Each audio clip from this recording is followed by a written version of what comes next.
how to combat estrogen symptoms. There are no E2 symptoms, Danny. Welcome to this channel. I am Dr. Steven de Vos, the lifting dermatologist, and this is my partner Danny Bossa. If you want to learn more about the most cutting-edge science-based information in the world of hormone optimization, please like and subscribe. I also invite you to join my other YouTube channel, The Lifting Dermatologist. The link you can find in the description of this video. Hello everyone, welcome to the TRT and Hormone Optimization YouTube channel. Steven de Vos, Hi, Danny. doctor, physician, man extraordinaire. No worries. How are you? Good, thanks. Danny Bossa. So, a couple little things really quick I want to talk about. Last week I did this video saying it was my birthday and giving people the opportunity to chime in on the things that they thought were silly about some of the stuff that we talk about on the channel, or some of the opinions that doctors say, or whatever else. And I brought up what they were, and I said to all of you out there that are really conflicted about this stuff, post a comment to demonstrate why, what's the issue. So I got one comment, one bad comment, a guy saying, I do this out of sheer narcissism, that I like just having my face on YouTube. That was pretty much it. We got a bunch of dislikes. We got mostly likes, which was nice. Tons of great comments, but nobody ever actually really chimed in to explain what the issues are, to either challenge the literature that we've posted, challenge some of the things that doctors have said, or challenge some of the things that Steve and I have said. There was really none of it.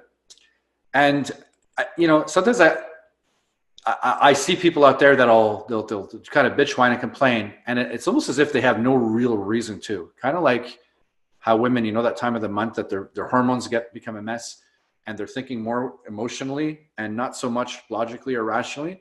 So I think some of the men out there that watch these videos and dislike them, maybe your hormones are a mess and you're just disliking stuff and complaining and you don't know why. I think it's an emotional thing more than a rational one. So again, you're still more than willing or more than welcome to go on that video, watch it, and post your comments, because we would love to hear what they are. So far, we didn't get any. Speaking of which, for my birthday, my wife got me a John Meadows meal plan as my birthday present, or one of my birthday presents. So I got to fill out a whole form from A to Z. Be sending that to John Meadows, and he's going to be designing a whole meal plan for me. And my wife is going to be doing all the meal plans, doing all the meals for me, which is great. So I work from home. John's going to do the design. My wife is going to make me all the meals. So that's pretty cool. So we're going to see if anything actually happens with this dad bod that I have going on here. And John will be at Swiss 2020 this October in Toronto. You've seen him on the channel. Eric Serrano is going to be there. Victoria Felker is going to be there. There's a ton of people to be there. So anybody that's near that Toronto area or just interested in meeting, I'm going to be going there as well with my wife. Meeting anybody, by all means, come check it out. You can go to SWIS2020.com. And if anybody in the Facebook group that we co-manage, Stephen and I, are going to go, send me a PM, please. So last week, Jordan and I did a video demonstrating, not just talking about, but demonstrating why people should not block estrogen. He went into great detail. He provided a Google Drive full of medical literature that basically backs up everything he says. Yet we still have people, it's always the same people. It's the people that claim that we're irrelevant, watch our videos anyway, don't listen to anything, don't look at the research, and then go on their own channel saying that we're completely and utterly full of shit, which is funny. And then we've got other people that are linked, that video got posted in some other forums, and people just looked at the content of, the title of the forum, why you should never block, and then they just go on, well, how am I supposed to stop my nipples from getting itchy, and how am I supposed to stop water retention, and how come this, and how come this, and how come this? Which boggles the mind, because the video was designed to explain what's going on and to help people out. Yet they don't watch the video, and then they have all these questions. We've never really done a video based on how to combat estrogen symptoms. because that's the big search term, is how to combat high E2 or high estrogen symptoms. So I thought I would very quickly. Rule number 1 of battling high E2 symptoms. You ready? They aren't high E2 symptoms. They're not related to estrogen. They're not. Take that, throw it away. It's not high E2 symptoms. It's got nothing to do with estrogen. As long as you keep saying that it's estrogen or E2 related, you're going to keep doing whatever you're doing. You're going to keep having these issues because you just can't, you're like focused in on this is my problem right there, and you can't think of anything else. It's not estrogen. We did an entire video that it demonstrates that it's not estrogen, okay? So rule number 1 of battling high E2 symptoms is stop calling it freaking high E2 symptoms, because it's not, all right? The symptoms that you guys get are primarily from your hormones fluctuating. Your hormones are all over the place. When does people mostly get these symptoms? They mostly get these symptoms when they start testosterone, right? So they've got low levels of testosterone. They start adding testosterone. Now the testosterone levels in your body is going up. Your body is like, woo, your body's adjusting to, and that's when they start getting all these issues. And that's why a lot of doctors will prescribe an aromatase inhibitor right from the start. They're not even going to check what your levels are or whatever. They're already anticipating that you're going to have issues because everyone has some kind of weird thing that goes on when they start TRT. So let's give them an AI right away. But it's not. It's not that. Anytime your hormones are going to be fluctuating, you could have all kinds of weird stuff. Your mood can be kind of all over the place. Maybe you're retaining some water. Maybe your nipples are getting itchy. Maybe you're getting a little lump. Maybe you find your libidos like up and down, or your erections are up and down, and mostly down than up, or more down than up. So there's a lot of stuff that happens, and the first thing that people do is like, I'm going to jump on and take an AI, and that's going to fix it. An AI will kind of limit those fluctuations because it's bringing estrogen down and it's controlling how much things are going to go up and down. Okay. You really, really, really, really, really want this estrogen in your body. I know it sounds nuts. I used to think it was nuts. You really want the estrogen in your body. That estrogen, or the conversion of T to E2, is what's going to give you all of these things that you're expecting to have. Okay. So rule number 1, stop calling them high E2 symptoms. Call them hormone symptoms. Call them TRT symptoms. Call them whatever else. Get the high E2. We have to remove the whole notion of estrogen or E2 being the bad guy. Get that out of the equation and look at the rest for what it really is. Okay, so what are some of the issues that people get? They get water retention. Water retention. Some guys say, look at my ankles are swollen. I've got all this water retention, whatever. As long as these hormones are going to be fluctuating in your body, that could occur. And if you do your protocol the correct way and give it sufficient time, those symptoms typically go away, okay? When I say do your protocol the right way, what I mean to say is there are guys out there that can take, if you're talking about injections, they can take 1 injection a week and they're fine. It's pretty rare that I've seen guys that can take an injection once a week and they're fine. Typically towards the end of the week, they don't feel nearly as good as they did compared to the beginning of the week, okay? So there's this up and down. I take my injection and then of course the week it goes down. And I take my injection, okay? So this is gonna be causing up and downs all week long. If you're taking an injection once a week and you've got issues like that going on, you know right off the bat that your body isn't handling these fluctuations all that well. So if you're taking, say, whatever your dose is, let's say I'm taking 200 milligrams a week, split it in 2. Say I'm going to take 100 milligrams on Wednesday, the other 100 milligrams on Saturday. Instead of having a big dose at the beginning of the week and down, we're going to have a smaller dose and a smaller dose. So it's going to keep it a little bit more, the fluctuations will be more narrow compared to one big dose and then nothing. Okay. Start with that. Don't touch the AI. Don't touch anything else. Don't start adding supplements. Don't start adding. Get dialed in with tests first and try that out for a while. Give it a few weeks. If you're saying, hey, I'm still having issues, even twice a week, you might need to go further than that. Try doing every second day, right? So I'm going to take a tiny little thing and then the next, a tiny little thing. Now you've got a much, much smaller amount of fluctuations that are going on. Your body will stabilize.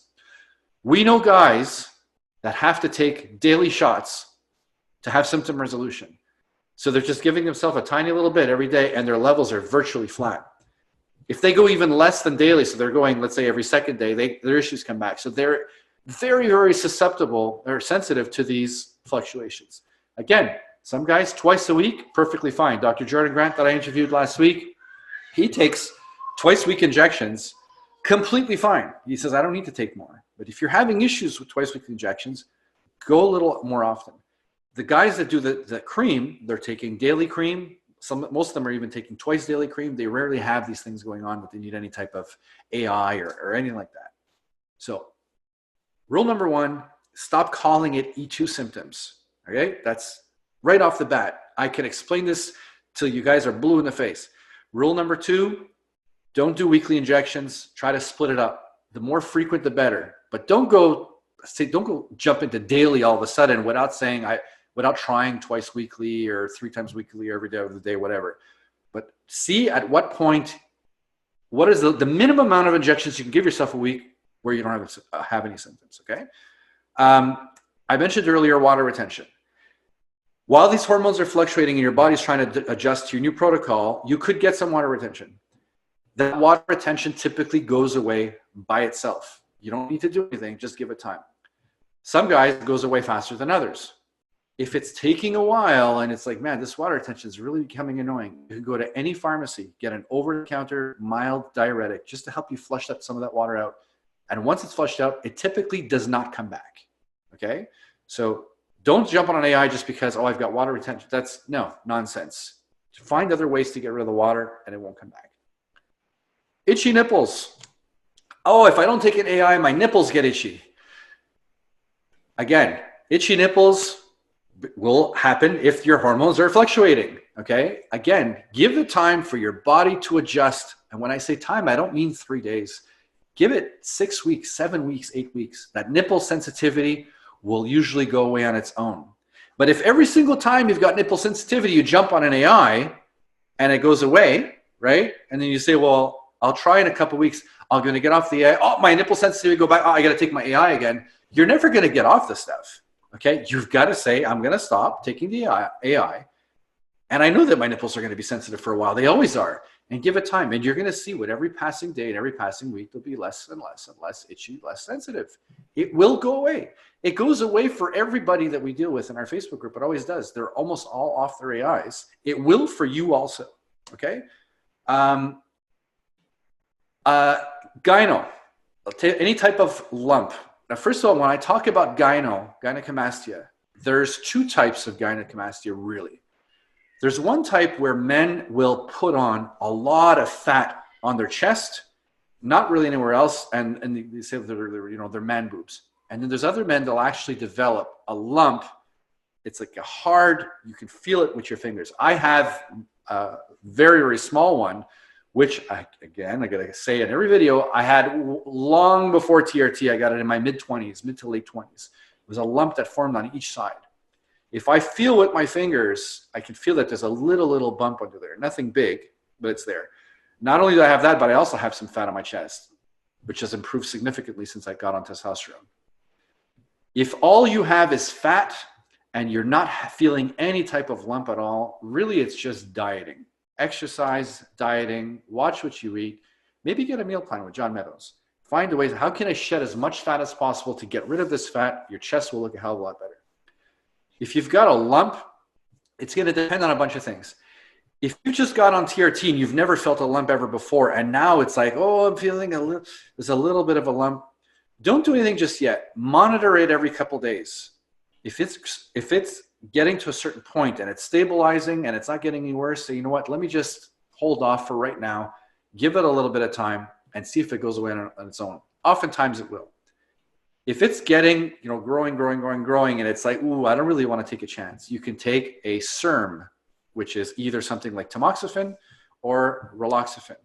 When you take a SERM, it will block any activity at the breast receptor sites. So the hormones were not really going to have any effect, and it's going to prevent that lump from forming. Not all of you are going to get the lump. It's the ones of you that are genetically prone to getting it might get it. If you're not genetically prone to getting it, you're not going to get it. Okay, so not everybody is going to get this thing. This is really a small percentage of guys that are going to get this. And again, it's not estrogen related. So you can take a medication like that from your doctor and take it just from the amount of time that it takes for that lump to go away. When you feel like, yeah, I don't feel the lump anymore, whatever, fine. You can slowly get yourself off it. Typically, the lump does not come back. Do not take an aromatase inhibitor. Aromatase inhibitor is going to be blocking the conversion of testosterone to estradiol throughout the body, in your tissue, in your skeleton, in your brain. Again, watch the video that we did with Jordan Grant, and we explain in depth why you should never take an aromatase inhibitor. There are very, very, very tiny percentage of the population that has an issue with over aromatization. And I'm talking that they convert into astronomical amounts of estrogen, nothing like what you think that there is. Even if you've got estrogen in PGML of 100 or 120, 130, that's nothing. We're talking sky high hundreds. Guys like that, they have an issue that they just aromatize everything into estrogen. Yes, guys like that might need an AI because now their levels are just completely out of whack. There's no ratio there that makes sense. You're going to have to put something to control it. Okay. But I would say probably 99% of you do not need this at all. You want to keep a healthy ratio between the two. You want healthy levels of test. You want healthy levels of estrogen. If you bring your estrogen down too much, your ratio gets too big, and we have tons of literature that demonstrates that a ratio that's too high is going to mess you up long term. You might think you feel good now, but it's going to mess you up long term. I don't want anyone messed up. I want you guys healthy. Okay? So lumps, a SERM, if required. Again, if you feel just a tiny, tiny little bit of lump, don't go all nuts and freak out and start taking meds. Wait and see. Give it time. Take it if you need it. Never take an AI. Water retention, mild diuretic, these things are going to go away. Take your dose and do more frequent injections. If you feel good on 2 times a week, great. If you don't, try 3 times a week. Give that a bunch of weeks. You feel better? Yes. You don't? Go to every other day and keep figuring out what is the minimum amount of injection frequency a week do I need to resolve symptoms. Mm-hmm. I promise you, if you do this, you will feel better. You will feel better, okay? Send your check to Danny. No, I'm not selling you anything. I'm just telling you you're going to feel better, okay? You're going to feel better. Just do that and check out what your free testosterone levels are. If you're on TRT and your free testosterone levels are considerably below, let's say 20, you probably need more, okay? You're going to need more. Bring those levels up. 20 to 30, you're getting there. A lot of the guys I'm dealing with are probably over 30.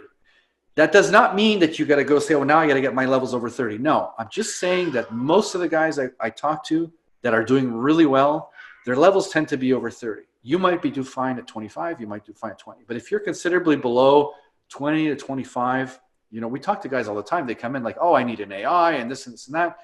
And you look at their free T levels and they're like 12 or 13. And it's like, you don't have enough testosterone to resolve symptoms. You got to get this testosterone levels up and the symptoms are probably going to go away. Okay. This is the best advice I can give you guys. This works almost always. It really does. If there's one of you that has done anything of the sort and it has not worked, send me a PM, go on Facebook, look up Danny Bossa, ugly mug. You're going to find this right away. It's hideous. Send me a message on Facebook and tell me what happened. Join our Facebook group, TRT and Hormone Optimization. There's lots of doctors in there. Dr. Jordan Grant we've had on, Dr. Brad Gardner's on, even Mark Gordon just joined, but I don't think he's going to be doing all that much. Jeffrey Rudderbush is in there. Eric Serrano participates a lot because I relay stuff to him. Go and post your question, and I'm telling you, we will find some kind of a solution for you or a doctor that can without you taking an aromatase inhibitor. Okay? If anyone is telling you to take it, just don't. Watch the video that I did with Jordan Grant last week. Look at the Google Drive that we provided. There's all kinds of research. Go through there, and I know I keep repeating this stuff, and Steven's probably there going like, not another E2 video. Yeah, guys, it's like, I'm so sorry. Danny promised to make this a short video. He was just going to say there are no E2 symptoms, and that was about it. But he felt it necessary to elaborate a bit more again. Yeah. No worries, so, Danny. This is the best thing that you can do, any of you guys are on a protocol, the number one thing to help is what I just said. I'm telling you, try it out. And if I'm full of shit, you can send me all the hate mail you want. All right? Stephen, anything to add to that? Not at all. There are no E2 symptoms, Danny. Thanks. Okay.